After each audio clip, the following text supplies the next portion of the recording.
सुभाष शर्मा का नमस्कार, आदाब ते सत श्री अकाल। प्रोग्राम लैके हाजिर होए हैं जी अज दे मुद्दे। और हमेशा की तरह मेरे नाल साडे मेहमान ने सरदार इंद्रदीप सिंह जी, उन्होंने गलबात करांगे। आओ पहले उन्होंने स्वागत करते हैं। साहिब सत श्री अकाल। सत श्री अकाल शर्मा जी, की हाल है? ठीक जी, बिल्कुल, बड़ी मेहरबानी। बड़ा माइनस करी जाते 23 टेंपरेचर। हाँ जी, फील्स लाइक 23। कमाल हो गई है। वैसे तो -16 है मेरा ख्याल। हाँ जी हाँ जी हाँ जी, काफ़ी अनटॉलरेबल है। हाँ जी हाँ जी, बचा ही रखना चाहिए सर्दी तो। सारे सज्जनों दर्शकों को यही बेनती कर सकते असी। हिंदुस्तान च भी बड़ी है कि बनॉर्मलिटी जी है वैदर की, तो होर पासे भी वैदर की बनॉर्मलिटी है, लेकिन जी सब तो वड्डी बनॉर्मलिटी है वो पॉलिटिक्स विच है। वो कभी ठंड होती है, कभी गर्मी होती है, ਉਹਦੀ गर्मी चलती होती है 5 स्टेटां च। और ਉਹਦੇ ਨਾਲ बड़ा अफेक्ट भी हो रहा, सारा कारोबार भी लोगों का, और लोगों का ध्यान इधर ही वड्या। और बड़ी अजीबो गरीब जियां नैगेटिव अप्रोच दियां गल्लां बातां आउण लग पईयां सियासी पार्टियां दी। और सियासी पार्टियां दा जिहड़ा म्यार आ, किरदार आ, वो आइडियालॉजी तो परां हट के गिरदा जा रहा और जाति हमलियां ते जाति अटैक ते आ गया। और लोगों को की देना, लोगों को की प्रोमिस करनी है, ਉਹਦਾ ते लोग भुलते ही जा रहे मैं सियासी बंदे। और जाति अटैक ते शुरू आ रहे हैं। चलो ये भी एक फेज होंदी है सियासत दे विच, देश की एवोल्यूशन दे विच। असीं गल करांगे अज पंजाब की सियासत की, पंजाब की इलैक्शन की। जिस तरह दर्शकों को पता है कि 20 फरवरी को उत्थे पोल होने जा रही हैं। असी 3 पॉइंट अज डिस्कस करांगे। सब तो पहला करांगे आप पार्टी। और क्योंकि सारे दर्शकों को पता कि आप पार्टी का जिहड़ा मुख चेहरा है पंजाब च इस बार सरदार भगवंत सिंह मान, वो मुख्यमंत्री का उन्होंने चेहरा लोगों की राय जी है डिजिटल सिस्टम चलिया, ਉਹਦੇ ਜਿਹੜੀ राय लैके कोई 21 लाख समथिंग उन्होंने शो किया भी 21 लाख लोगों ने, जो 93% लोगों ने जोड़ा वो भगवंत मान जी को जोड़ा फेस है चीफ मिनिस्टर का वो पसंद किया और पार्टी को डिकलेयर करना पाया। लेकिन इस तो पहला कई चालां, कई गल्लां, कई अटैक आम पार्टी ने बर्दाश्त करने पैंदे सी कि तुसीं चीफ मिनिस्टर का फेस जोड़ा आ वो तुसीं क्यों नहीं डिकलेयर करते। और ये भी खुशी की गल है कि साहब भगवंत सिंह मान, साहब भगवंत सिंह मान ही है ना, हाँ जी मान, उन्होंने फेस डिकलेयर करके एक बड़ी वड्डी एक चीज़ दी है कि डेमोक्रेसी विच आम परिवार चों उठ के भी अपना किरदार सच्चा सुच्चा रख के भी चीफ मिनिस्टर के अहुदे तक इंसान पहुँच सकता है। क्योंकि साहब भगवंत सिंह मान का जिहड़ा पिछोकड़ आ आम मिडल क्लास जिमीदार का है, 15-20 एकड़ का मालक है, फादर वो टीचर सन। आ पेंडू परिवार जिदा के आम पंजाब के हिंदुस्तान परिवार होंगे ने, आम परिवार होंगे हैं, उन्होंने परिवारों उठ के ये नौजवान जोड़ा आया है। ये बारे दसो साहब भगवंत सिंह मान, तुहाडे की विचार ने आप पार्टी बारे, किस तरह का विचरनगे या की रिजल्ट निकलेगा इन्हों का, ये बारे कोई दसण की कोशिश करो सरदार शर्मा जी। पहली गल तो मैं ये करनी चाहांगा कि अजकल एक जिहड़ा नवा ट्रेंड चलिया होया कि कोई भी पोलीटिकल पार्टी जदों चोन मैदान च नितरदी है तो प्रेस वालों कोलों ये बार बार पूछा जाता कि तुहाडा चीफ मिनिस्टर का कैंडीडेट कौन है। जदों कि जिहड़ा साडा संविधान है उहदे विच स्पष्ट तौर पर लिखा होया है कि जिहड़ा चीफ मिनिस्टर है उहदी चोण किस तरीके नाल कीती जाएगी। सो मैनू कई बार इस तरह लगता है कि जिहड़ी इंडिया दियां जिहड़ियां वख-वख राज हैगे हैं, प्रांत हैगे हैं, या देश के प्रधानमंत्री लई जिहड़ी कमेंटरी की जाती है वो किते ना किते जिहड़ी प्रेजिडेंशियल सिस्टम दे विच इलैक्शन अमेरिका च की जाती है ਉਹਦੇ प्रभाव थले ये गल्लां कीतियां जांदियां। हुण जे देखा जाए तो जिहड़ा बंदा MLA नहीं बनया, ठीक है जी, ਉਹਦੇ बारे कहना कि जी तुसी दसो जी अपना प्रेजिडेंट जिहड़ा हैगा चीफ मिनिस्टर का कैंडीडेट दसो जी, ठीक है। हुण जे चीफ मिनिस्टर का कैंडीडेट दस्सिया जांदा ਉਹਦਾ मतलब की है जे आपां इस नूं फरोल के देखदे हां। एक तां है कि भी ये अमरीका के प्रभाव थले आ, दूजा उत्थे दा साडा पार्लीमेंटरी सिस्टम है, उत्थे प्रेजिडेंशियल सिस्टम है, ठीक है। ਹੁਣ ਆ ਗਈ ਗੱਲ ਕਿ ਜਿਹੜਾ ਇਹ ਫੋਕਸ ਕੀਤਾ ਜਾਂਦਾ ਹੈ ਚੀਫ ਮਿਨਿਸਟਰ ਦੇ ਉੱਤੇ, ਉਹਦੇ ਪਿੱਛੇ ਸੋਚ ਕੀ ਹੈ? ਉਹਦੇ ਪਿੱਛੇ ਸੋਚ ਇਹ ਹੈ ਕਿ ਅਸੀਂ ਜਿਹੜੀ ਪਾਰਟੀ ਦੀ ਆਈਡੀਓਲੋਜੀ ਹੈ ਉਹਨੂੰ ਛੱਡ ਕੇ ਇੱਕ ਬੰਦੇ ਦੀ ਜਿਹੜੀ ਆਈਡੀਓਲੋਜੀ ਹੈ ਉਸ ਨੂੰ ਫੋਕਸ ਕਰੀਏ, ਜਿਹੜਾ ਕਿ ਗਲਤ ਹੈ। ਦੇਖੋ, ਜਦੋਂ ਕੋਈ ਇੱਕ ਪਾਰਟੀ ਪਾਵਰ 'ਚ ਆਂਦੀ ਹੈ ਤਾਂ ਉਹਦੇ ਵਿੱਚ ਪਾਰਟੀ ਪਾਵਰ 'ਚ ਆਂਦੀ ਹੈ, ਬੰਦਾ ਨਹੀਂ ਇਕੱਲਾ ਪਾਵਰ 'ਚ ਆਉਂਦਾ। ਬਿਲਕੁਲ ਠੀਕ ਹੈ, ਪਾਰਟੀ ਜ਼ਿੰਮੇਵਾਰ ਹੁੰਦੀ ਹੈ, ਪਾਰਟੀ ਉਸ ਗੱਲ ਲਈ ਜ਼ਿੰਮੇਵਾਰ ਹੁੰਦੀ ਹੈ। ਪਰ ਕਿਉਂਕਿ ਇਹ ਜਿਹੜੀ ਗੱਲ ਕੀਤੀ ਜਾਂਦੀ ਹੈ ਪ੍ਰੈਜ਼ੀਡੈਂਸ਼ੀਅਲ ਇਲੈਕਸ਼ਨ ਜਿਹੜੀ ਅਮਰੀਕਾ ਦੀ ਹੁੰਦੀ ਹੈ ਉਹਦੇ ਤਹਿਤ ਕੀਤੀ ਜਾਂਦੀ ਹੈ, ਸੋ ਮੇਰੇ ਮੁਤਾਬਕ ਇਹ ਜਿਹੜੀ ਗੱਲ ਹੈ ਨਹੀਂ ਹੋਣੀ ਚਾਹੀਦੀ। ਠੀਕ ਹੈ, ਰਾਦਰ ਇਹ ਹੋਣਾ ਚਾਹੀਦਾ ਹੈ ਕਿ ਜਿਹੜੀ ਪਾਰਟੀ ਦੀ ਆਈਡੀਓਲੋਜੀ ਹੈ ਉਹਦਾ ਜਿਹੜਾ ਏਜੰਡਾ ਹੈਗਾ, ਉਹਦਾ ਜਿਹੜਾ ਮੈਨੀਫੈਸਟੋ ਹੈ ਜਾਂ ਉਹਦਾ ਜਿਹੜੀ ਵਚਨਬੱਧਤਾ ਹੈਗੀ ਹੈ ਉਹ ਬੇਸ ਹੋਣਾ ਚਾਹੀਦਾ ਹੈ ਕਿ ਕਿਸ ਆਧਾਰ ਤੇ ਤੁਸੀਂ ਚੋਣਾਂ 'ਚ ਜਾਣਾ, ਲੋਕ ਤੁਹਾਨੂੰ ਕਿਸ ਤਰ੍ਹਾਂ ਐਕਸੈਪਟ ਕਰਨਗੇ। ਹੁਣ ਆ ਗਈ ਗੱਲ ਤੁਹਾਡੀ, ਜਿਹੜਾ ਨੈਕਸਟ ਕੁਐਸਚਨ ਹੈਗਾ ਸੀ ਉਹ ਹੈਗਾ ਸੀ ਆਮ ਪਾਰਟੀ ਬਾਰੇ। ਦੇਖੋ ਸ਼ਰਮਾ ਜੀ, ਇਹ 'ਚ ਕੋਈ ਸ਼ੱਕ ਨਹੀਂ ਕਿ ਜਿੰਨੇ ਵੀ ਇਸ ਵੇਲੇ ਸਰਵੇ ਆਏ ਆ ਉਹਨਾਂ ਮੁਤਾਬਕ ਜਿਹੜੀ ਆਮ ਪਾਰਟੀ ਹੈਗੀ ਆ, ਠੀਕ ਹੈ, ਉਹਦਾ ਜਿਹੜਾ ਰੁਤਬਾ ਹੈਗਾ ਵਿਜ਼ਾ-ਵੀ ਅਦਰ ਪਾਰਟੀਜ਼ ਉਹ ਉੱਚਾ ਹੈ। ਠੀਕ ਹੈ ਜੀ। ਹਾਲਾਂਕਿ ਲੋਕਾਂ ਵੱਲੋਂ ਇਸ ਚੀਜ਼ ਦੀ ਆਸ ਕੀਤੀ ਜਾਂਦੀ ਸੀ ਕਿ ਆਮ ਪਾਰਟੀ ਦਾ ਕਿਤੇ ਨਾ ਕਿਤੇ ਸਮਝੌਤਾ ਜਿਹੜਾ ਹੈਗਾ ਉਹ ਜਿਹੜਾ ਕਿਸਾਨਾਂ ਦਾ ਜਿਹੜਾ ਮੋਰਚਾ ਬਣਾਇਆ ਹੈ, ਠੀਕ ਹੈ ਜੀ, ਉਹਨਾਂ ਦੇ ਨਾਲ ਹੋ ਜਾਏਗਾ। ਠੀਕ ਹੈ ਜੀ। ਪਰ ਬਦਕਿਸਮਤੀ ਹੈ ਕਿ ਦੋਵਾਂ ਕੋਲ ਜਿਹੜਾ ਮੈਨੀਫੈਸਟੋ ਆ ਇੱਕੋ ਹੀ ਹੈ। ਠੀਕ ਹੈ। ਈਵਨ ਇੱਥੇ ਤੱਕ ਵੀ ਕਹਿ ਸਕਦੇ ਹਾਂ ਕਿ ਜਿਹੜਾ ਪੰਜਾਬ ਦਾ ਏਜੰਡਾ ਨਵਜੋਤ ਸਿੰਘ ਸਿੱਧੂ ਲੈ ਕੇ ਆਇਆ ਹੈਗਾ ਉਹ ਵੀ ਸੇਮ ਹੈ, ਸੋ ਆਮ ਪਾਰਟੀ ਨਵਜੋਤ ਸਿੰਘ ਸਿੱਧੂ ਦਾ ਜਿਹੜਾ ਪੰਜਾਬ ਏਜੰਡਾ ਔਰ ਜਿਹੜਾ ਕਿਸਾਨ ਮੋਰਚੇ ਵੱਲੋਂ ਜਿਹੜੀ ਪਾਰਟੀ ਸਮਾਜ ਪਾਰਟੀ ਬਣਾਈ ਗਈ ਹੈਗੀ ਹੈ, ਠੀਕ ਹੈ ਜੀ, ਇਹਨਾਂ ਤਿੰਨਾਂ ਦਾ ਜਿਹੜਾ ਕਾਮਨ ਗਰਾਊਂਡ ਹੈ। ਦੇਖੋ, ਆਸ ਤਾਂ ਸੀ ਕਿ ਇਹ ਇਲੈਕਸ਼ਨ ਤੋਂ ਪਹਿਲਾਂ ਇਹਨਾਂ ਦਾ ਕੋਈ ਅਲਾਈਅੰਸ ਹੋਏਗਾ, ਪਰ ਮੈਨੂੰ ਇੰਨੀ ਕੁ ਆਸ ਹੈਗੀ ਹੈ ਕਿ ਜੇ ਇਲੈਕਸ਼ਨ ਤੋਂ ਬਾਅਦ ਵੀ ਪੋਸਟ ਇਲੈਕਸ਼ਨ ਵੀ ਹੋ ਸਕਦਾ ਹੈ ਕਿ ਇਹਨਾਂ ਦਾ ਅਲਾਈਅੰਸ ਕਿਤੇ ਨਾ ਕਿਤੇ ਹੋ ਜੇ, ਜੇ ਇਹਨਾਂ ਕੋਲ ਪ੍ਰੋਪਰ ਨੰਬਰ ਆਫ ਸੀਟਸ ਜਿਹੜੀਆਂ ਰਿਕੁਆਇਰਡ ਹੁੰਦੀਆਂ ਫॉर ਫਾਰਮੇਸ਼ਨ ਆਫ ਗਵਰਨਮੈਂਟ, ਜੇ ਪੰਜਾਬ 'ਚ ਨਹੀਂ ਹੁੰਦੀਆਂ ਕਿਸੇ ਇੱਕ ਪਾਰਟੀ ਕੋਲ, ਤਾਂ ਹੋ ਸਕਦਾ ਇਹ ਆਪਸ 'ਚ ਅਲਾਈਅੰਸ ਕਰਕੇ ਆ ਜਾਣ। ਹੁਣ ਨੈਕਸਟ ਕੁਐਸਚਨ ਆ ਗਿਆ ਤੁਹਾਡਾ ਭਗਵੰਤ ਮਾਨ ਬਾਰੇ। ਦੇਖੋ, ਇਹਦੇ 'ਚ ਸ਼ਰਮਾ ਜੀ ਕੋਈ ਸ਼ੱਕ ਨਹੀਂ ਹੈਗਾ ਕਿ ਇਹ ਭਗਵੰਤ ਮਾਨ ਇਹ ਇਕੱਲਾ ਇਹ ਫਨਾਮਨਾ ਨਹੀਂ ਹੈ ਕਿ ਉਹ ਆਮ ਪਾਰਟੀ ਦਾ ਬੰਦਾ, ਇਹ ਇੱਕ ਇਸ ਚੀਜ਼ ਦਾ ਵੀ ਪ੍ਰਤੀਨਿਧ ਹੈ ਕਿ ਇਸ ਨੇ ਜਿਹੜੀ ਟ੍ਰੈਡੀਸ਼ਨਲ ਜਿਹੜੀ ਲੀਡਰਸ਼ਿਪ ਹੈ, ਜਿਹੜੀ ਇੱਕ ਵੱਡੇ ਜਿਹੜੇ ਘਰਾਣੇ ਹੈਗੇ ਆ ਉਹਨਾਂ ਦੇ ਹੱਥਾਂ ਦੇ ਵਿੱਚ ਹੈਗੀ ਸੀ, ਉਹ ਚੋਂ ਬਾਹਰ ਆ ਕੇ ਇੱਕ ਆਮ ਬੰਦੇ ਦੇ ਹੱਥ ਵਿੱਚ ਆ ਰਹੀ ਹੈ। ਜਿੱਦਾਂ ਕਿ ਆਮ ਪਾਰਟੀ ਦਾ ਇੱਕ ਏਮ ਹੈਗਾ ਸੀ ਕਿ ਅਸੀਂ ਆਮ ਬੰਦੇ ਨੂੰ ਇਸ ਕੰਮ ਦੇ ਵਿੱਚ ਇਨਵੋਲਵ ਕਰਨਾ ਹੈ, ਜਦੋਂ ਉਹਦੇ ਵਿੱਚ ਵੱਡੇ ਧਨਾੜ ਇੰਡਸਟਰੀਅਲਿਸਟ ਜਾਂ ਜਿਹੜੇ ਲੈਂਡਡ ਐਰਿਸਟੋਕਰੇਟਸ ਹੈਗੇ ਆ ਉਹਨਾਂ ਨੂੰ ਦਰਕਨਾਰ ਕਰਕੇ ਜਿਹੜਾ ਭਗਵੰਤ ਸਿੰਘ ਮਾਨ ਹੈਗਾ ਉਹ ਇੱਕ ਸੀਐਮ ਦਾ ਚਿਹਰਾ ਬਣਾਇਆ ਗਿਆ। ਹਾਲਾਂਕਿ ਮੈਂ ਪਹਿਲਾਂ ਵੀ ਸ਼ੁਰੂ 'ਚ ਕਹਿ ਚੁੱਕਿਆ ਕਿ ਮੇਰੇ ਮੁਤਾਬਕ ਸੀਐਮ ਦਾ ਚਿਹਰਾ ਬਣਾਉਣ ਦੀ ਕਿਸੇ ਨੂੰ ਲੋੜ ਨਹੀਂ ਹੁੰਦੀ। ਇੱਥੇ ਮੈਂ ਕਹਿਣਾ ਚਾਹੁੰਦਾ ਕੁਛ, ਹਾਂਜੀ ਬਿਲਕੁਲ ਤੁਹਾਡੀ ਗੱਲ ਠੀਕ ਹੈ ਵੀ ਅਸੀਂ ਆਪਾਂ ਇਹ ਪਹਿਲਾਂ ਵੀ ਆਪਣੇ ਕਈ ਐਪੀਸੋਡ 'ਚ ਗੱਲ ਕਰਦੇ ਰਹੇ ਹਾਂ ਵੀ ਬਜਾਏ ਇੱਕ ਇੰਡੀਵਿਜੂਅਲ ਪਰਸਨੈਲਿਟੀ ਕਲਟ ਨੂੰ ਉਭਾਰਨ ਦੇ ਅਸੀਂ ਪਾਰਟੀ ਦੇ ਕਲਚਰ ਨੂੰ ਉਭਾਰਨਾ ਚਾਹੀਦਾ, ਬਿਲਕੁਲ, ਤਾਂ ਕਿ ਪਾਰਟੀਆਂ ਜਵਾਬਦੇਹ ਹੋਣ, ਮਾਸਟਰ ਲੈਵਲ ਦੇ ਵਰਕਰ ਜਿਹੜੇ ਉਹਨਾਂ ਦੇ ਪਾਰਟੀਆਂ ਦੇ ਜਿਹੜਾ ਨੈਟਵਰਕ ਬਣਿਆ ਉਹ ਜਵਾਬਦੇਹ ਹੋਵੇ। ਅਸੀਂ ਜਾਣੇ ਜਾਂ ਅਣਜਾਣੇ ਮੀਡੀਆ ਵੀ ਬਿਨਾਂ ਰਿਸਰਚ ਤੋਂ ਬਾਰ-ਬਾਰ ਕੁਐਸਚਨ ਇਹੀ ਕਰਦਾ ਲੀਡਰਾਂ ਨੂੰ, ਪੋਲੀਟੀਕਲ ਲੀਡਰਾਂ ਜਾਂ ਪੋਲੀਟੀਕਲ ਜਿਹੜੇ ਹੈੱਡ ਹੁੰਦੇ ਨੇ ਵੀ ਤੁਹਾਡਾ ਚੀਫ ਮਿਨਿਸਟਰ ਫੇਸ ਕੌਣ ਹੋਏਗਾ।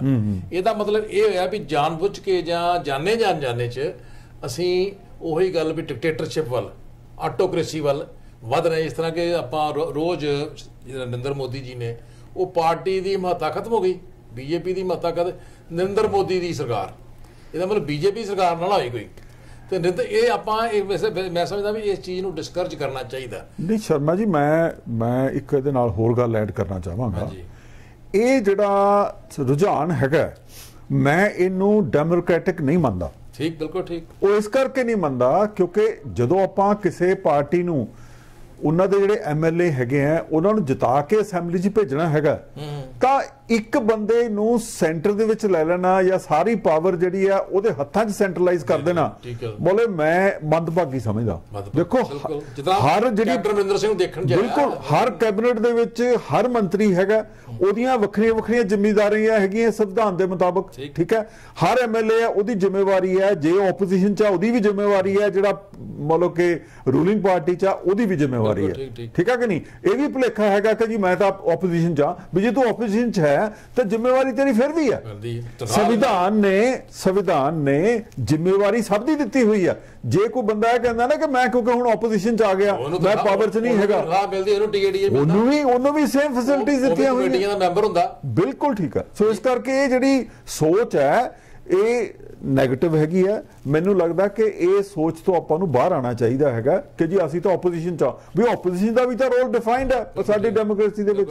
ਔਰ ਇਹ ਜਿਹੜਾ ਇਹ ਰੁਝਾਨ ਤੁਹਾਡਾ ਹੈਗਾ ਕਿ ਜੀ ਚੀਫ ਮਿਨਿਸਟਰ ਦਾ ਚਿਹਰਾ ਦੱਸੋ, ਪ੍ਰਾਈਮ ਮਿਨਿਸਟਰ ਦਾ ਚਿਹਰਾ ਦੱਸੋ, ਮੈਨੂੰ ਲੱਗਦਾ ਕਿ ਇਹ ਰੁਝਾਨ ਜਿਹੜਾ ਚੰਗਾ ਨਹੀਂ ਹੈਗਾ, ਕਿਉਂਕਿ ਇਹਦੇ ਨਾਲ ਅਸੀਂ ਪਾਰਟੀ ਨੂੰ ਛੱਡ ਕੇ ਇੱਕ ਇੰਡੀਵਿਜੂਅਲ ਦੇ ਹੱਥਾਂ 'ਚ ਜਿਹੜੀ ਸਾਰੀ ਪੋਲੀਟੀਕਲ ਪਾਵਰ ਹੈਗੀ ਹੈ, ਠੀਕ ਹੈ, ਉਹ ਦੇਣ ਦੀ ਇੱਕ ਜਿਹੜੀ ਰੀਤ ਹੈ ਉਹਨੂੰ ਅੱਗੇ ਤੋਰ ਰਹੇ ਹਾਂ। ਇੱਕ ਜਿਹੜੀ ਪ੍ਰਵਿਰਤੀ ਹੈ ਉਹਨੂੰ ਜਿਹੜਾ ਹੈ ਉਤੇਜਿਤ ਕਰ ਰਹੇ ਹਾਂ। ਇਹਦੇ ਵਿੱਚ ਇਹ ਵੀ ਚੀਜ਼ ਆਉਂਦੀ ਹੈ ਵੀ ਤੁਸੀਂ ਜਿਸ ਤਰ੍ਹਾਂ ਆਪੋਜੀਸ਼ਨ ਹੈ, ਹਾਂਜੀ ਠੀਕ ਹੈ, ਤੁਸੀਂ ਕੰਮ ਕਰੋਗੇ ਇਹ ਸਰਕਾਰ ਵੀ ਬਣ ਸਕਦੀ ਹੈ, ਹਾਂਜੀ। ਜੇ ਨਹੀਂ ਕੰਮ ਕਰੋਗੇ ਤੁਸੀਂ ਆਪੋਜੀਸ਼ਨ ਜਾਓਗੇ ਤਾਂ ਲੋਕਾਂ ਨੇ ਤੁਹਾਨੂੰ ਗੁੱਸਾ ਜ਼ਾਹਿਰ ਕੀਤਾ ਵੀ ਨਹੀਂ ਤੁਸੀਂ ਕੰਮ ਨਹੀਂ ਡਿਲੀਵਰ ਨਹੀਂ ਕਰ ਪਾਏ, ਹੁਣ ਤੁਸੀਂ ਆਪੋਜੀਸ਼ਨ ਜਾਓ। ਇਹਦਾ ਮਤਲਬ ਇਹ ਹੈ ਵੀ ਅਸੀਂ ਇੱਕ ਲਿਓਰ ਦੇ ਕਰ ਰਹੇ ਹਾਂ ਵੀ ਜਿਹੜੇ ਸਰਕਾਰ ਹੀ ਬਣਾਵੇ ਤੇ ਉਹੀ ਪੋਲੀਟੀਕਲ ਬੰਦਾ ਤਗੜਾ ਹੁੰਦਾ, ਦੂਸਰਾ ਪੋਲੀਟੀਕਲ ਬੰਦਾ ਲੀਡਰ ਨਹੀਂ ਹੁੰਦਾ ਗਿਣਿਆ ਜਾਂਦਾ। ਜਦ ਕਿ ਉਹ ਵੀ ਲੀਡਰ ਜਿਹੜਾ ਜਿਹਦਾ ਆਪਣੇ ਜਦੋਂ ਹੁੰਦਾ ਸੀ ਕਾਂਗਰਸ ਸਰਕਾਰ ਹੁੰਦੀ ਸੀ ਤੇ ਵਾਜਪਾਈ ਸਾਹਿਬ ਵਰਗੇ ਜਾਂ ਅਡਵਾਨੀ ਸਾਹਿਬ ਵਰਗੇ ਜਾਂ ਇਸ ਤਰ੍ਹਾਂ ਦੇ ਕਈ ਲੀਡਰ ਸਨ ਜਿਹੜੇ ਨੈਸ਼ਨਲ ਲੀਡਰ ਸਨ, ਜਿਹੜੇ ਰਾਜਨੀਤੀ ਨੂੰ ਸੇਧ ਦਿੰਦੇ ਸੀ। ਇਸੇ ਤਰ੍ਹਾਂ ਪੰਜਾਬ ਦੇ ਵਿੱਚ ਵੀ ਹੁੰਦਾ ਸੀ ਕਿ ਚੰਗੇ ਚੰਗੇ ਲੀਡਰ ਜਿਹੜੇ ਆਪੋਜੀਸ਼ਨ 'ਚ ਵੀ ਹੁੰਦੇ ਸੀ ਉਦੋਂ ਉਹ ਰਾਜਨੀਤੀ ਨੂੰ ਸੇਧ ਦਿੰਦੇ ਹੁੰਦੇ ਸੀ।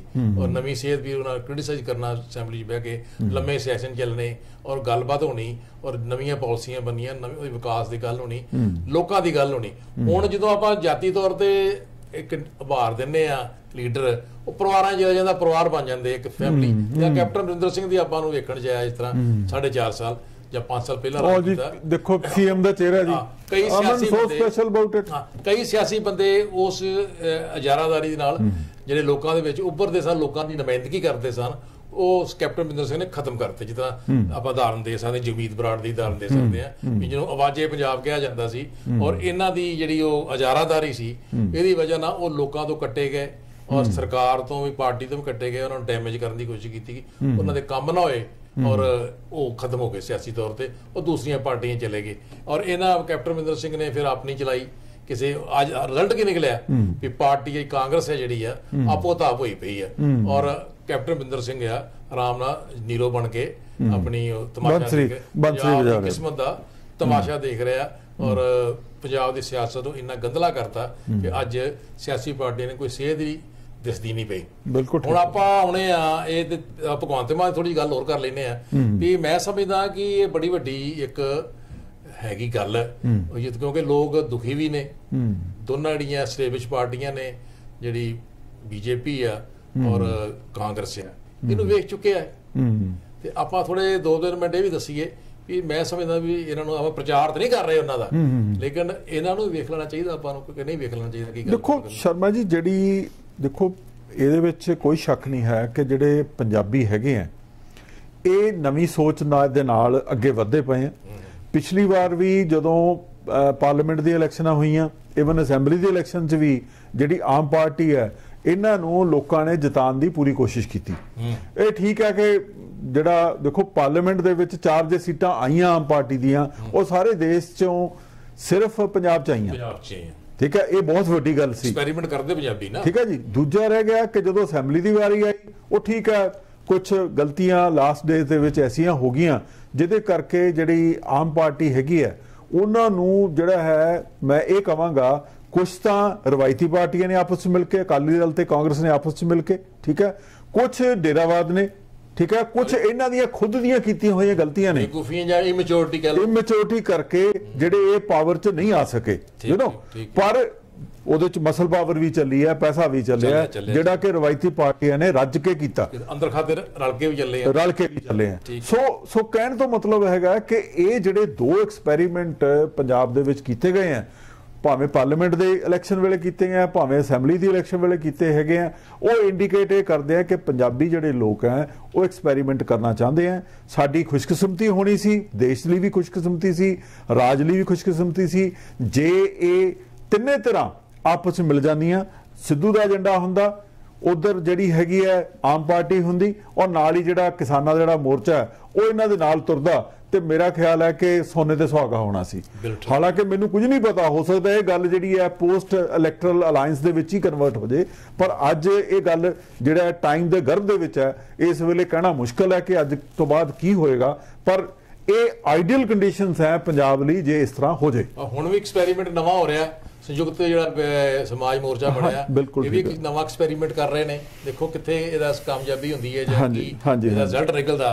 ਹੁਣ ਆਪਾਂ ਆਉਣੇ ਆ ਵੀ ਜਿਹੜੀ ਪਰਸਨਲ ਅੱਗੇ ਸਿਆਸੀ ਬੰਦੇ ਜਿਹੜੇ ਲੜਾਈਆਂ ਹੁੰਦੀਆਂ ਸੀ ਉਹ ਪਰਸਨਲ ਨਹੀਂ ਸੀ ਹੁੰਦੀਆਂ, ਕ੍ਰਿਟਿਸਿਜ਼ਮ ਤੇ ਹੁੰਦਾ ਸੀ, ਵਿਚਾਰਕ ਤੌਰ ਤੇ ਆਪਾਂ ਇੱਕ ਦੂਜੇ ਦੀ ਵਿਰੋਧਤਾ ਕਰਦੇ ਸਾਂ, ਲੇਕਿਨ ਹੁਣ ਜਿਹੜਾ ਜਾਤੀ ਤੌਰ ਤੇ ਜਿਹੜੀ ਅੱਗੇ ਹੁੰਦਾ ਸੀ ਵੀ ਲੀਡਰ ਕੋਈ ਵਿਰੋਧਤਾ ਵੀ ਕਰਦਾ ਹੈ, ਉਹਦੇ ਮੁਕਾਬਲੇ ਤੇ ਤਗੜਾ ਲੀਡਰ ਨਹੀਂ ਖੜਾ ਕੀਤਾ ਜਾਂਦਾ ਜਾਂ ਮੁਕਾਬਲਾ ਨਹੀਂ ਕੀਤਾ ਜਾਂਦਾ, ਆਪੋ ਕ੍ਰਿਟਿਸਿਜ਼ਮ ਤੇ ਕਰਦੇ ਸੀ। ਲੇਕਿਨ ਹੁਣ ਜਾਤੀ ਬਣ ਗਈਆਂ, ਕਿਉਂਕਿ ਜਾਤੀ ਇਸ ਕਰਕੇ ਬਣ ਗਈਆਂ ਨੇ ਕਿ ਇਹਨਾਂ ਨੂੰ ਸਮਾਜ ਦੇ ਨਾਲ ਜਾਂ ਉਹਦੇ ਸਟੇਟ ਦੇ ਨਾਲ ਕੋਈ ਮਤਲਬ ਨਹੀਂ ਹੁੰਦਾ, ਇਹਨਾਂ ਨੂੰ ਆਪਣੇ ਸੈਲਫ ਨਾਲ ਹੁੰਦਾ, ਔਰ ਐਲੀਗੇਸ਼ਨ ਐਡੇ ਤਗੜੇ ਹੁੰਦੇ ਨੇ ਕਿ ਉਹਨਾਂ ਨੂੰ ਸੱਚੇ ਹੋਣ ਵਾਸਤੇ ਇਹ ਜਾਤੀ ਕਰ ਲੈਂਦੇ ਆ। ਹੁਣ ਆਪਾਂ ਅੰਮ੍ਰਿਤਸਰ ਚ ਆਉਣੇ ਆ, ਅੰਮ੍ਰਿਤਸਰ ਈਸਟ ਸਰਦਾਰ ਨਵਜੋਤ ਸਿੰਘ ਸਿੱਧੂ ਔਰ ਬਿਕਰਮਜੀਤ ਸਿੰਘ ਮਜੀਠੀਆ, ਔਰ ਉਧਰੋਂ ਬੀਜੇਪੀ ਵਾਲਾ ਵੀ ਕੋਈ IAS ਅਫਸਰ ਜਿਹੜਾ ਕੋਈ ਰਾਜੂ ਹੈਗੇ ਨੇ, ਕੋਈ KS ਰਾਜੂ, ਉਹ ਵੀ ਆਊਟਸਾਈਡਰ ਪੈਰਾਸ਼ੂਟ ਰਾਹੀਂ ਉਹਨਾਂ ਨੇ ਲੈਂਦੇ। ਵੀ ਬੜੀ ਵੱਡੀ ਬਿਮਾਰੀ ਆ ਵੀ ਪੈਰਾਸ਼ੂਟ ਰਾਹੀਂ ਅਸੀਂ ਜਿਹੜੇ ਸਿਆਸਤ ਲੋਕਾਂ ਦੇ ਵਿਚਰੇ ਨਹੀਂ ਹੁੰਦੇ, ਉਹ ਉਹਨਾਂ ਨੂੰ ਅਸੀਂ ਲੀਡਰ ਬਣਾ ਦਿੰਦੇ ਆਣ ਕੇ। ਹੁਣ ਆਪਾਂ ਤੁਸੀਂ ਇਹ ਦੱਸੋ ਵੀ ਜਿਹੜੀ ਇਹ ਮਿਸਟਰ ਮਜੀਠੀਆ ਨੇ, ਇਹਨਾਂ ਦੀ ਜਿਹੜੇ ਐਲੀਗੇਸ਼ਨ ਬੜੇ ਵੱਡੇ ਨੇ, ਉਹ ਆਪਾਂ ਬਾਅਦ ਚਾਹਾਂਗੇ। ਜਿਹੜੀ ਸਿੱਧੀ ਲੜਾਈ ਸੁਖਬੀਰ ਬਾਦਲ ਨੇ ਕਰਵਾਤੀ ਇਹਨਾਂ ਦੀ, ਕਿ ਇਹ ਕੋਈ ਹੈਲਦੀ ਸਾਈਨ ਹੈ ਜਾਂ ਇਹਦਾ ਕੀ ਰਿਜ਼ਲਟ ਨਿਕਲੇਗਾ, ਜਾਂ ਆਪਾਂ ਇਹ mafia versus state welfare leader ਹੈ ਜਿਹੜਾ ਕਿਉਂਕਿ ਲੋਕਾਂ ਦੀ ਆਵਾਜ਼ ਕਰਦਾ, ਗੱਲ ਆਪਣੇ ਏਜੰਡੇ ਦਿੰਦਾ ਪੰਜਾਬ ਦੇ ਅਧਿਕਾਰਾਂ ਵਾਸਤੇ, ਉਹਨੇ ਆਵਾਜ਼ ਉਠਾਈ ਹੈ। ਕੈਪਟਨ ਅਮਰਿੰਦਰ ਸਿੰਘ ਦੀ ਵੀ ਗੱਦੀ ਲਾਈ ਮਿਲ ਕੇ, ਔਰ ਅੱਜ ਫਿਰ ਇਹਨਾਂ ਨੇ ਉਹਨੂੰ ਮਜੀਠੀਏ ਨੂੰ ਉਹਦੇ ਮੁਕਾਬਲੇ ਤੇ ਲੈਣਤਾ। ਤੇ ਇਹਦਾ ਮਤਲਬ ਇਹ ਹੈ ਵੀ ਜੇ ਚੰਗੀ ਲੋਕਾਂ ਦੀ ਆਵਾਜ਼ ਚੁੱਕੇ ਤੇ ਲੋਕਾਂ ਦੀ ਗੱਲ ਕਰਨ ਦੀ ਕੋਸ਼ਿਸ਼ ਕਰੇ, ਪਾਰਟੀ ਵਿੱਚ ਵੀ ਔਰ ਬਾਹਰ ਵੀ, ਉਹਨੂੰ ਆਪਾਂ ਉੱਭਰ ਨਹੀਂ ਦੇਣਾ। ਇਹਦੇ ਬਾਰੇ ਤੁਸੀਂ ਦੱਸੋ ਵੀ ਕੀ ਇਹਦਾ। ਦੇਖੋ ਸ਼ਰਮਾ ਜੀ, ਇਹ ਜਿਹੜੀਆਂ ਪੋਲੀਟੀਕਲ ਪਾਰਟੀਆਂ ਇੱਕ ਦੂਜੇ ਨਾਲ ਖਹਿਬਦੀਆਂ ਤਾਂ ਹੈਗੀਆਂ, ਖਹਿਬਾਜ਼ੀ ਤਾਂ ਇਹਨਾਂ ਦੀ ਸ਼ੁਰੂ ਤੋਂ ਚੱਲ ਰਹੀ ਹੈ, ਔਰ ਜਿਹੜਾ ਨਵਜੋਤ ਸਿੰਘ ਸਿੱਧੂ ਹੈ ਇਹ ਤਾਂ ਬੜੇ ਚਿਰਾਂ ਤੋਂ ਜਿਹੜਾ ਹੈਗਾ ਬਾਦਲ ਪਰਿਵਾਰ ਤੇ ਅਮਰਿੰਦਰ ਸਿੰਘ ਦੇ ਫੈਮਿਲੀ ਦੇ ਨਾਲ ਪਰਸਨਲ ਤੌਰ ਤੇ ਵੀ ਜਿਹੜਾ ਹੈਗਾ ਉਹ ਕੋਈ ਰੜਕ ਰੱਖਦਾ, ਪਰਸਨਲ ਤੌਰ ਤੇ ਉਹ ਇਹਨਾਂ ਦੋਵਾਂ ਪਰਿਵਾਰਾਂ ਨੂੰ ਪਸੰਦ ਨਹੀਂ ਕਰਦਾ, ਕਿਉਂਕਿ ਉਹਦੀਆਂ ਨਜ਼ਰਾਂ ਦੇ ਵਿੱਚ ਇਹ ਜਿਹੜੇ ਦੋਵੇਂ ਪਰਿਵਾਰ ਹੈਗੇ ਆ, ਇਹਨਾਂ ਨੇ ਆਪਣੇ ਘਰ ਭਰੇ ਹੈਗੇ ਆ, ਤੇ ਦੂਜੇ ਕਿਸੇ ਨਾ ਤਾਂ ਉੱਭਰਨ ਦਿੱਤਾ, ਤੇ ਪੈਸਾ ਵੀ ਜਿਹੜਾ ਸਿੱਧਾ ਇਹਨਾਂ ਦੀਆਂ ਜਿਹੜਾ ਹੈ ਜੇਬਾਂ 'ਚ ਜਾ ਰਿਹਾ ਸੀ ਵੰਡ ਕੇ। ਠੀਕ ਹੈ ਜੀ। ਸੋ ਨੈਚੁਰਲੀ ਉਹ ਕਰਪਸ਼ਨ ਦੇ ਹੀ ਦੋਸ਼ ਲਗਾ ਰਿਹਾ ਇਹਨਾਂ ਦੋਵਾਂ ਪਰਿਵਾਰਾਂ ਤੇ। ਔਰ ਜਿਹੜਾ ਮਾਫੀਆ ਕਲਚਰ ਇਹ ਸਮਝਿਆ ਜਾਂਦਾ ਸੀ ਕਿ ਕਿਉਂਕਿ ਕੈਪਟਨ ਸਾਹਿਬ ਨੇ ਗੁਟਕੇ ਤੇ ਹੱਥ ਰੱਖ ਕੇ ਗੱਲ ਕੀਤੀ ਹੈ, ਤੇ ਹੋ ਸਕਦਾ ਕਿ ਮਾਫੀਆ ਕਲਚਰ ਜਿਹੜਾ ਹੈ ਖਤਮ ਕਰ ਦੇਣਗੇ, ਪਰ 4.5 ਸਾਲ ਦੇ ਰਾਜ ਤੋਂ ਬਾਅਦ ਵੀ ਕੈਪਟਨ ਸਾਹਿਬ ਉਸ ਕੰਮ ਦੀ ਜਿਹੜੀ ਆ ਪੂਰਤੀ ਨਹੀਂ ਕਰ ਸਕੇ। ਦੇਖੋ ਇੱਕ ਤਾਂ ਸ਼ਰਮਾ ਜੀ ਇਹ ਵਿਊ ਹੈਗਾ ਕਿ ਇਹ ਜਿਹੜੇ ਕੈਪਟਨ ਇਹ ਜਿਹੜਾ ਆਪਣਾ ਬਿਕਰਮ ਸਿੰਘ ਮਜੀਠੀਆ ਹੈ, ਠੀਕ ਹੈ, ਇਹ ਇੱਕ ਜਿਹੜਾ ਡਰੱਗ ਮਾਫੀਆ ਹੈ, ਗੰਭੀਰ ਦੋਸ਼ ਲੱਗੇ ਆ, ਉਹਦੇ ਬਾਰੇ ਗੰਭੀਰ ਦੋਸ਼ ਹੈਗੇ ਆ, ਕੇਸ ਵੀ ਚੱਲ ਰਿਹਾ। ਹੁਣੇ ਹੀ ਸੁਪਰੀਮ ਕੋਰਟ ਤੋਂ ਇਹ ਜਿਹੜੀ ਹੈ ਜ਼ਮਾਨਤ ਲੈ ਕੇ ਆਇਆ, ਠੀਕ ਹੈ ਕਿ ਨਹੀਂ, 3 ਦਿਨਾਂ ਦੇ ਵਿੱਚ। ਸੋ ਲੈ ਦੇ ਕੇ ਜੇ ਅਸੀਂ ਦੇਖਿਆ ਜਾਏ ਤਾਂ ਐਦਾਂ ਲੱਗਦਾ ਹੈਗਾ ਕਿ ਸਿੱਧੂ ਦੀ ਜਿਹੜੀ ਲੜਾਈ ਹੈਗੀ ਹੈ ਉਹ ਕੱਲੀ ਕਾਗਜ਼ਾਂ ਤੇ ਨਹੀਂ ਹੈ, ਹੁਣ ਪ੍ਰੈਕਟੀਕਲੀ ਇਹਨੂੰ ਮਜੀਠੀਏ ਦੇ ਨਾਲ ਵੀ ਜੂਝਣਾ ਪੈਣਾ। ਠੀਕ ਹੈ, ਪਹਿਲੀ ਗੱਲ। ਦੂਜਾ ਹੈਗਾ ਕਿ ਦੇਖੋ ਆਪਾਂ ਬੜੀ ਵਾਰ ਗੱਲ ਕਰਦੇ ਆ, ਤੇ ਮੈਨੂੰ ਕਈ ਵਾਰ ਇਹ ਵੀ ਲੱਗਦਾ ਹੈ ਕਿ ਹੋ ਸਕਦਾ ਕਿ ਦੇਖੋ ਪਹਿਲਾਂ ਗੱਲ ਇਹ ਚੱਲ ਰਹੀ ਸੀ ਕਿ ਕੈਪਟਨ ਸਾਹਿਬ ਇਹਦੇ ਵਿਰੁੱਧ ਖੜਨਗੇ।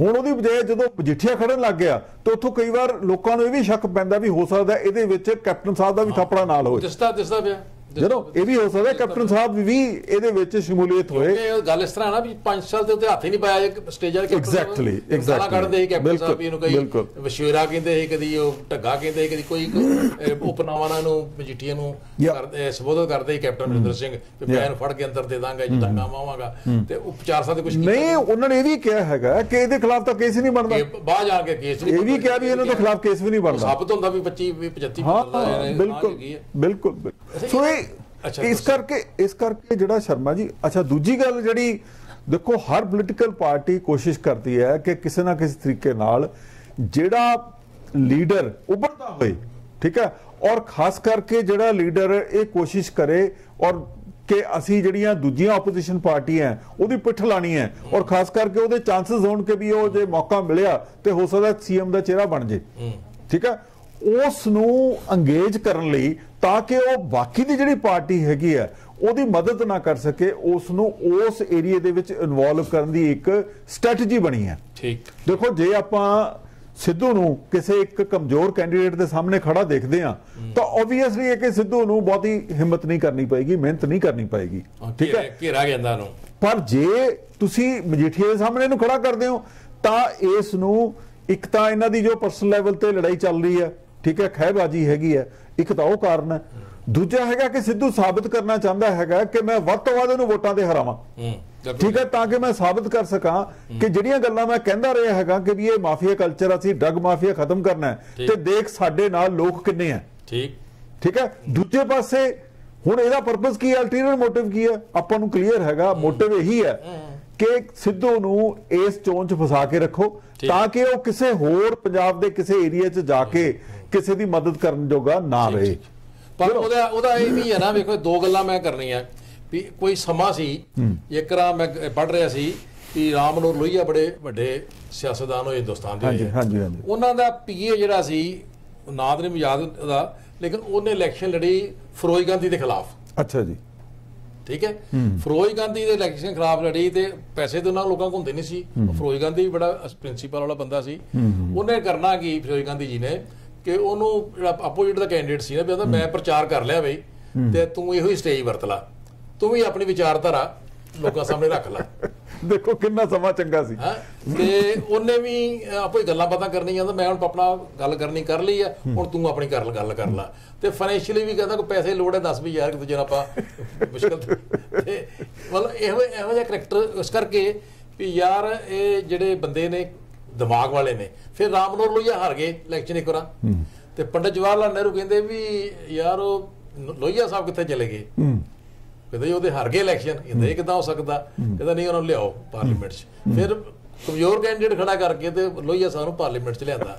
ਵੀ ਲੀਡਰਾਂ ਦੀ ਇੰਨਾ ਐਥਸ ਸੀ, ਇੰਨੀ ਵੈਲਿਊ ਸੀ ਵੀ ਇਹੋ ਜਿਹੇ ਲੀਡਰ ਜਿਹੜੇ ਸਮਾਜ ਨੂੰ ਸੇਧ ਦਿੰਦੇ ਆ, ਉਹਨਾਂ ਨੂੰ ਜੀ ਜ਼ਰੂਰਤ ਆ ਪਾਰਲੀਮੈਂਟ 'ਚ, ਅਸੈਂਬਲੀਆਂ ਵਿੱਚ। ਲੇਕਿਨ ਇੱਥੇ ਇੱਕ ਹੋਰ ਆਪਾਂ ਗੱਲ ਆ ਜਾਂਦੀ ਆ ਵੀ ਜਦੋਂ ਭੁੱਲ ਜਾਂਦੀ ਹੈ ਲੋਕ, ਯਾਦ ਕਰਾ ਦਈਏ ਵੀ ਇਹੀ ਕੌਂਸਟੀਚੁਐਂਸੀ ਸਿੱਧੂ ਸਾਹਿਬ ਵਾਲੀ, ਨੈਸ਼ਨਲ ਮੀਡੀਆ ਜਿਹੜਾ ਸੀ ਇਹ ਡਾਕੂਮੈਂਟਰੀ ਫਿਲਮਾਂ ਦਿੰਦਾ ਹੁੰਦਾ ਸੀ ਵੀ ਹਰ ਘਰ 'ਚ ਜਿਹੜਾ ਮਹਿਤਾ ਰੋਡ ਹੈਗਾ ਅੰਮ੍ਰਿਤਸਰ ਜੀ ਦੇ ਕੌਂਸਟੀਚੁਐਂਸੀ ਹੈ, ਹਰ ਘਰ 'ਚ ਡਰੱਗਸ ਅਫੈਕਟਡ ਆਦਮੀ ਸੀ ਔਰ ਹਰ ਘਰ ਦਾ ਜੀ ਮਰਿਆ ਇੱਕ। ਹਾਂ, ਕੋਈ ਸ਼ੱਕ ਨਹੀਂ। ਔਰ ਸਿੱਧੂ ਨੇ NGO ਬਣਾਈ ਔਰ ਉਹਨਾਂ ਨੂੰ ਅਡਾਪਟ ਕੀਤਾ ਔਰ ਉਹਨਾਂ ਦੀ ਕਾਫੀ ਮਦਦ ਵੀ ਕੀਤੀ। ਹਾਂ, ਕਈ ਤਾਂ ਇੱਕ ਪਿੰਡ ਦਾ ਨਾਂ ਹੀ ਲੈਂਦੇ ਆ ਜਿਹੜਾ ਵਿਡੋ ਦਾ ਪਿੰਡ ਹੈ, ਉਹੀ ਹੈ ਮਹਿਤਾ ਰੋਡ। ਮੈਂ ਉਹਨੂੰ ਪੂਤਨਪੁਰਾ ਕੀ ਕਹਿੰਦੇ, ਹਾਂ ਕੋਈ ਇਦਾਂ ਦਾ ਪਿੰਡ ਦਾ ਨਾਮ ਹੈਗਾ, ਤੇ ਉਹੀ ਚੀਜ਼ ਹੈ। ਅੱਛਾ, ਇੱਕ ਚੀਜ਼ ਇਹ ਆ ਗਈ। ਦੂਸਰੀ ਚੀਜ਼ ਲੋਕ ਭੁੱਲ ਜਾਣਗੇ।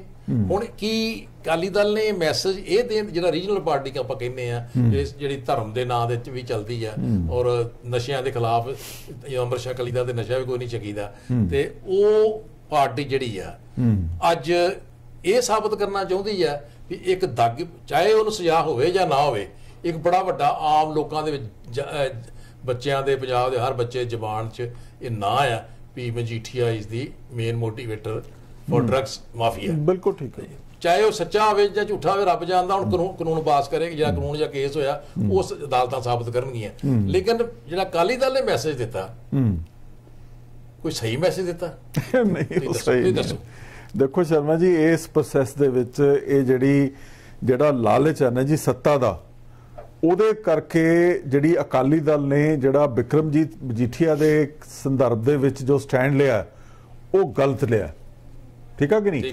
ਅੱਗੇ ਇਹਨਾਂ ਨੇ ਬਹੁਤ ਨੁਕਸਾਨ ਉਠਾਇਆ ਹੈ, ਜਿਹੜਾ ਇਹਨੇ ਬੇਅਦਬੀ ਦਾ ਕੇਸ ਹੋਇਆ ਉਹ ਤੋਂ ਬਾਅਦ ਜਿਹੜਾ ਇਹਨਾਂ ਦਾ 3 ਕਾਲੇ ਕਾਨੂੰਨ ਸੀ ਕਿਸਾਨਾਂ ਦੇ ਜਿਹੜੇ ਬਾਅਦ ਚ ਵਾਪਸ ਲੈ ਲਏ ਗਏ, ਉਹਦੇ ਸਬੰਧ ਜਿਹੜਾ ਦਾ ਸਟੈਂਡ ਸੀ ਉਹ ਵੀ ਗਲਤ ਸੀ, ਠੀਕ ਹੈ, ਜਿਹਦੇ ਕਰਕੇ ਇਹਨਾਂ ਨੇ ਬਹੁਤ ਨੁਕਸਾਨ ਉਠਾਇਆ। ਔਰ ਮੈਨੂੰ ਲੱਗਦਾ ਕਿ ਹੁਣ ਜੋ ਇਹਨਾਂ ਨੇ ਮਜੀਠੀਆ ਦੇ ਬਾਰੇ ਸਟੈਂਡ ਲਿਆ ਕਿ ਜੀ ਸਾਨੂੰ ਸਬੂਤ ਦਿਓ, ਮੈਂ ਤਾਂ ਪੋਲਿਟਿਕਸ ਛੱਡ ਦਾਂਗਾ, ਜਿੱਦਾਂ ਆਪਣੇ ਪੁਰਾਣੇ ਡਿਪਟੀ ਸੀਐਮ ਨੇ ਕਿਹਾ। ਮਰੇ ਹੁਣ ਦੱਸੋ ਕਿ ਜਿਸ ਗੱਲ ਬਾਰੇ ਬੱਚਾ ਕਹਿ ਰਿਹਾ ਉਹਦੇ ਬਾਰੇ ਤੁਸੀਂ ਕਹੋ ਜੀ ਮੈਨੂੰ ਸਬੂਤ ਲਿਆ ਕੇ ਦਿਓ, ਇਹ ਤਾਂ ਐਵੇਂ ਇੱਕ ਝੁਠਲਾਉਣ ਵਾਲੀ ਗੱਲ ਹੈਗੀ ਆ। ਹੁਣ ਕੇਸ ਹੋ ਗਿਆ ਕੋਰਟ ਦੇ ਵਿੱਚ, ਹੁਣ ਸਬੂਤ ਦੇ ਦੇਣ ਤੇ ਜੇ ਸੱਚੇ ਮੇਰਾ ਖਿਆਲ ਹੈ ਕਿ ਇਹਨਾਂ ਨੂੰ ਆਪਣੇ ਆਪ ਨੂੰ ਇਸ ਕੇਸ ਤੋਂ ਡਿਸਟੈਂਸ ਰੱਖ ਲੈਣਾ ਚਾਹੀਦਾ ਸੀ, ਕਿਉਂਕਿ ਇਹਨਾਂ ਨੇ ਉਸ ਬੰਦੇ ਦੀ ਸਪੋਰਟ ਕਰਕੇ ਇਹ ਸਾਬਤ ਕਰ ਦਿੱਤਾ ਕਿ ਸਾਡਾ ਇਨਡਾਇਰੈਕਟ ਵੇ ਦੇ ਨਾਲ ਜਿਹੜਾ ਮਾਫੀਆ ਡਰੱਗ ਮਾਫੀਆ ਸੀ ਉਹਦੇ ਨਾਲ ਸੰਬੰਧ ਹੈਗਾ ਸੀ। ਠੀਕ, ਬਿਲਕੁਲ। ਆਪਾਂ ਅੱਛਾ ਫੇਰ ਹੁਣ ਕਿਉਂਕਿ ਨੇੜਤਾ ਬੜੀ ਹੈ, ਆਫਟਰ ਆਲ ਜਿਹੜਾ ਮਜੀਠੀਆ ਹੈ ਉਹ ਆਪਣੇ ਸੁਖਬੀਰ ਸਿੰਘ ਉਹਨਾਂ ਦਾ ਸਾਲ ਹੈ, ਠੀਕ ਹੈ ਕਿ ਨਹੀਂ। ਜਿੱਥੇ ਐਦਾਂ ਦੀ ਨੇੜਤਾ ਹੋਏ ਉੱਥੇ ਓਬਵੀਅਸਲੀ ਹੈ ਕਿ ਜਿਹੜੇ ਦੋਸ਼ ਤਾਂ ਲੱਗਦੇ ਹੀ ਲੱਗਦੇ ਆ। ਫਿਰ ਹੁਣ ਜਾਤੀ ਅਟੈਕ ਕਰਨਾ ਪਿਆ ਭੈਣ ਉਹਦੀ, ਸਿੱਧੂ ਦੀ ਭੈਣ ਲੈਣਤੀ, ਜਾਂ ਜਾਤੀ ਅਟੈਕ ਕਰਨੇ ਸ਼ੁਰੂ ਫੈਮਿਲੀ ਡਿਸਪਿਊਟ, ਵੈਸੇ ਨਹੀਂ ਚਾਹੀਦਾ ਮੈਂ ਸਮਝਦਾ ਨਹੀਂ ਚਾਹੀਦਾ। ਵੱਡੇ ਪਰਿਵਾਰ ਮੀਡੀਆ ਵੀ ਹੋ ਜਾ ਬੇਵਕੂਫ ਕਰਦੇ ਆ ਵੀ ਐਵੇਂ ਹਾਈਲਾਈਟ ਕਰਨ ਦੇ ਜਾਣਬੁੱਝ ਕੇ ਇਹ ਸਰਚ ਕਰਕੇ ਲਿਆਂਦਾ ਬੰਦੇ। ਨਹੀਂ ਉਹ ਤਾਂ ਉਹਦੀ ਤਾਂ ਟਾਈਮਿੰਗ ਹੀ ਦੱਸਦੀ ਹੈ ਕਿ ਵੀ ਉਹ ਕਿਸੇ ਮਨੋਰਥ ਨਾਲ ਲਿਆਂਦਾ ਗਿਆ। ਖਿਲਾਫ ਜਾ ਸਕਦੀ ਗੱਲ ਹੈ, ਲੋਕ ਪਸੰਦ ਨਹੀਂ ਕਰਦੇ। ਲੋਕੀ ਨਹੀਂ ਉਹੀ ਕੰਮ ਹੈ ਜੋ ਘਰ ਚ ਭੈਣ ਭਰਾਵਾਂ ਦੇ ਝਗੜੇ ਹੁੰਦੇ ਹੀ ਆ, ਬੜੇ ਮੋਟੇ ਹੈਗੇ ਵੀ। ਨਹੀਂ ਸ਼ਰਮਾ ਜੀ, ਇਹ ਉਹੀ ਕੰਮ ਕੀਤਾ ਜਿਹੜਾ ਈਡੀ ਨੇ ਆਪਣੇ ਚੰਨੀ ਦੇ ਕੇਸ ਕੀਤਾ। ਉਹ ਪਤਾ ਤਾਂ ਸਭ ਨੂੰ ਲੱਗ ਜਾਂਦਾ ਕਿ ਕਿਉਂ ਹੋ ਰਿਹਾ। ਉੱਤੇ ਵੀ ਹੁਣ ਆਪਾਂ ਆਖਰ ਤੇ ਇਹ 5-4 ਮਿੰਟ ਰਹਿੰਦੇ ਮੇਰਾ ਖਿਆਲ, ਤੇ ਆਪਾਂ ਨਹੀਂ 2 ਮਿੰਟ ਸਾਡਾ ਹੋ ਰਿਹਾ, 2 ਮਿੰਟ ਹੀ ਹੈ ਸਾਡੇ ਕੋਲ। 5 ਮਿੰਟ ਹੈਗੇ ਹੈ ਨਾ, 2 ਮਿੰਟ ਹੈ ਸਾਡੇ। ਤੇ ਆਪਾਂ ਸੁਖਪਾਲ ਖਹਿਰੇ ਦਾ ਜਿਹੜਾ ਆਪਾਂ ਕਰ ਲਈਏ ਗੱਲ, ਵੀ ਜਿਸ ਤਰ੍ਹਾਂ ਈਡੀ ਦੀ ਜਿਹੜੀ ਕ੍ਰੈਡੀਬਿਲਿਟੀ ਹੈ, ਜਿਹੜੀਆਂ ਕਨਸਟੀਟਿਊਸ਼ਨਲ ਜਿਹੜੀਆਂ ਏਜੰਸੀਆਂ ਇਨਫੋਰਸਮੈਂਟ ਏਜੰਸੀਆਂ ਨੇ, ਇਹਨਾਂ ਦੀ ਕ੍ਰੈਡੀਬਿਲਿਟੀ ਬਾਰੇ ਦੱਸੋ ਤੇ ਕਿੱਦਾਂ ਇਹ ਕਰ ਰਹੇ ਨੇ। ਤੇ ਸੁਖਪਾਲ ਖਹਿਰਾ ਦੇ ਇੰਨੇ ਵੱਡੇ ਐਲੀਗੇਸ਼ਨ ਲੱਗੇ ਔਰ ਅਖਬਾਰਾਂ ਜਿੰਨਾ ਮੀਡੀਆ ਤੋਂ ਜਿਹੜਾ ਵੱਡਾ ਮਾਫੀਆ ਐਂਡ ਡਰੱਗਸ ਸਮਗਲਰ ਸਾਬਤ ਸ਼ੋ ਕੀਤਾ ਗਿਆ, ਜਾ ਕੇ 4 ਸ਼ੀਟ ਵਿੱਚ ਉਹ ਐਲੀਗੇਸ਼ਨ ਹੀ ਕੋਈ ਨਹੀਂ। ਇਹਦੇ ਬਾਰੇ ਥੋੜਾ 2 ਮਿੰਟ ਗੱਲ ਖਤਮ ਕਰੀਏ ਆਪਾਂ। ਫਿਰ ਦੇਖੋ ਸ਼ਰਮਾ ਜੀ, ਜਿਹੜੀ ਰੂਲਿੰਗ ਪਾਰਟੀ ਹੈ ਸੈਂਟਰ ਦੇ ਵਿੱਚ, ਇਹ ਜਦੋਂ ਦੇ ਪਾਵਰ 'ਚ ਆਏ ਆ 14 ਚੋਂ, ਉਦੋਂ ਤੋਂ ਇਹ ਇੱਕ ਸਟ੍ਰੈਟੇਜਿਕਲੀ ਜਿਹੜੀਆਂ ਕਨਸਟੀਟਿਊਸ਼ਨਲ ਅਥਾਰਟੀਜ਼ ਹੈਗੀਆਂ, ਜਿਹੜੀਆਂ ਆਪਣੀਆਂ ਸੰਵਿਧਾਨ ਦੀਆਂ ਐਸਟੈਬਲਿਸ਼ ਜਿਹੜੀਆਂ ਅਥਾਰਟੀਜ਼ ਹੈ, ਉਸ ਦੀ ਪਾਵਰ ਨੂੰ ਖਤਮ ਕਰਨ ਵਾਲੇ ਪਾਸੇ ਪਈਆਂ ਹੋਈਆਂ। ਠੀਕ ਉਹਦੇ ਵਿੱਚ ਇਸ ਕਿਸਮ ਦੇ ਨੈਗੇਟਿਵ ਬੰਦੇ ਜ਼ਬਰਦਸਤੀ ਭਰਤੀ ਕੀਤੇ ਜਾ ਰਹੇ ਹਨ, ਉਹਨਾਂ ਦੀ ਅਥਾਰਟੀ ਨੂੰ ਜਿਹੜਾ ਇਰੋਡ ਕੀਤਾ ਜਾ ਰਿਹਾ, ਉਸ ਨੂੰ ਐਕਸਪਲੋਇਟ ਕੀਤਾ ਜਾ ਰਿਹਾ, ਔਰ ਉਹਨਾਂ ਨੂੰ ਇੱਕ ਪਪਟ ਦੇ ਤੌਰ ਤੇ ਇਸਤੇਮਾਲ ਕੀਤਾ ਜਾ ਰਿਹਾ। ਕਠਪੁਤਲੀ ਹੁੰਦੀ ਹੈ ਨਾ, ਡੋਵਲ ਸੀ ਉਹ ਕੀਤੀ ਡਿਸਕਸ ਕੀਤਾ, ਬਿਲਕੁਲ ਆਈਪੀਐਸ ਅਫਸਰਾਂ ਦੀ ਬਿਲਕੁਲ ਕੋਈ ਚੀਜ਼ ਸਾਹਮਣੇ ਆ ਰਹੀ ਹੈ। ਸੋ ਜਿਹੜਾ ਜਦੋਂ ਤੁਸੀਂ ਜਿਹੜੀਆਂ ਸਮਾਜ ਦੀਆਂ ਜਿਹੜੇ ਐਸਟੈਬਲਿਸ਼ ਇੰਸਟੀਟਿਊਸ਼ਨਸ ਹੈਗੀਆਂ, ਜਿਹੜੀਆਂ ਡੈਮੋਕ੍ਰੈਟਿਕ ਇੰਸਟੀਟਿਊਸ਼ਨਸ ਹੈਗੀਆਂ, ਉਹਨਾਂ ਦਾ ਤੁਸੀਂ ਨੁਕਸਾਨ ਕਰਦੇ ਹੋ ਤਾਂ ਵਰਚੁਅਲੀ ਸਾਰੇ ਦੇਸ਼ ਦਾ ਨੁਕਸਾਨ ਹੁੰਦਾ। ਔਰ ਮੈਨੂੰ ਇਹ ਨਹੀਂ ਸਮਝ ਲੱਗਦੀ ਕਿ ਇਹ ਜਿਹੜਾ ਹੁਣ ਨੁਕਸਾਨ ਕੀਤਾ ਜਾ ਰਿਹਾ, ਇਹਦੀ ਭਰਪਾਈ ਕਰਨ ਲਈ ਸਾਨੂੰ ਕਿੰਨਾ ਸਮਾਂ ਹੋਰ ਲੱਗੇਗਾ। ਬਿਲਕੁਲ ਠੀਕ। ਮੇਰੇ ਖਿਆਲ ਇਧਰ ਇਸ਼ਾਰਾ ਹੋ ਰਿਹਾ ਜੀ ਆਪਾਂ ਨੂੰ। ਕੋਈ ਨਹੀਂ, ਤੇ ਗੱਲ ਤੇ ਬਿਲਕੁਲ ਠੀਕ ਹੈ। ਜੇ ਕ੍ਰੈਡੀਬਿਲਿਟੀ ਜਿਹੜੇ ਕਨਸਟੀਟਿਊਸ਼ਨਲ ਜਿਹੜੀ ਇਹ ਸੰਸਥਾਵਾਂ, ਇਹਨਾਂ ਦੀ ਕ੍ਰੈਡੀਬਿਲਿਟੀ ਖਤਮ ਹੋ ਗਈ ਤੇ ਲੋਕ ਫਿਰ ਕਿਸੇ ਵੀ ਸੱਚੇ ਨੂੰ ਵੀ, ਜਿੱਦਾਂ ਪੁਰਾਣੇ ਜ਼ਮਾਨੇ 'ਚ ਹੁੰਦੇ ਸੀ ਨਾ, ਉਹ ਗਿੱਦੜ ਕਹਿੰਦਾ ਸੀ ਵੀ ਮੈਂ ਸ਼ੇਰ ਬਣ ਕੇ ਆ ਗਿਆ, ਜਾਂ ਇੱਕ ਪਿੰਡ 'ਚ ਮੁੰਡਾ ਹੁੰਦਾ ਸੀ ਉਹ ਕਹਿੰਦਾ ਜੀ ਸ਼ੇਰ ਆਇਆ ਤੇ ਲੋਕਾਂ ਭੱਜ ਕੇ ਜਾਣਾ, ਤੇ ਕਿੱਥੇ ਹੁੰਦਾ ਮੈਂ ਝੂਠ ਬੋਲਿਆ, ਤਮਾਸ਼ਾ ਕਰਨਾ। ਆਖਰ ਕਦੇ ਇਹ ਹੋਣਾ ਵੀ ਜੇ ਸ਼ੇਰ ਸੱਚੀ ਮੁੱਚੀ ਆ ਜਾਣਾ, ਉਦੋਂ ਮੁੰਡੇ ਨੂੰ ਬਚਾਉਣ ਵਾਲਾ ਕੋਈ, ਆਈਡੀ ਨੂੰ ਬਚਾਉਣ ਵਾਲਾ ਕੋਈ ਨਹੀਂ ਹੋਣਾ। ਇਹ ਇੱਥੇ ਦੇਸ਼ 'ਚ ਇਹ ਕੁਝ ਹੋਣਾ, ਲੋਕਾਂ ਨੂੰ ਬਚਾਉਣ ਵਾਲਾ ਕੋਈ ਨਹੀਂ ਹੋਣਾ। ਔਰ ਮੈਂ ਸਮਝਦਾ ਇਹ ਸਭ ਤੋਂ ਵੱਡਾ ਤਰੀਕਾ ਇਹੀ ਆ ਵੀ ਲੋਕਾਂ ਨੂੰ ਜਾਗਰਤ ਹੋਣਾ ਚਾਹੀਦਾ, ਲੋਕਾਂ ਨੂੰ ਇਹਦੇ ਵੱਲ ਧਿਆਨ ਦੇਣਾ ਚਾਹੀਦਾ, ਤਾਂ ਕਿ ਉਹ ਲੋਕ ਜਿਹੜੇ ਨੇ ਆਪਣੇ ਹੱਕਾਂ ਦੀ ਰਾਖੀ ਖੁਦ ਕਰ ਸਕਣ। ਇਹਨਾਂ ਤੋਂ ਉਮੀਦ ਮਤ ਕਰੋ, ਤੁਹਾਨੂੰ ਇਕੱਠੇ ਹੋਣਾ ਦੀ ਲੋੜ ਆ ਤਾਂ ਕਿ ਤੁਸੀਂ ਆਪਣੇ ਹੱਕਾਂ ਦੀ ਔਰ ਸੰਵਿਧਾਨਿਕ ਅਧਿਕਾਰਾਂ ਦੀ ਪੂਰੀ ਵਰਤੋਂ ਕਰ ਸਕੋ। ਇਹਨਾਂ ਸ਼ਬਦਾਂ ਨਾਲ ਉਮੀਦ ਹੈ ਕਿ ਤੁਹਾਨੂੰ ਇਹ ਪ੍ਰੋਗਰਾਮ ਪਸੰਦ ਆਇਆ ਹੋਵੇਗਾ। ਸਮਾਂ ਹੋ ਗਿਆ, ਸਮਾਂ ਜਾਇਜ਼ ਸੀ, ਇਹਦਾ ਕੰਮ ਤੇ ਬੜਾ ਲੰਬਾ। ਚਲੋ ਅਗਲੀ ਵਾਰ ਸਹੀ, ਅਗਲੀ ਵਾਰ ਡਿਸਕਸ ਕਰਾਂਗੇ। ਨਮਸਕਾਰ, ਆਦਾਬ ਤੇ ਸਤਿ ਸ਼੍ਰੀ ਅਕਾਲ।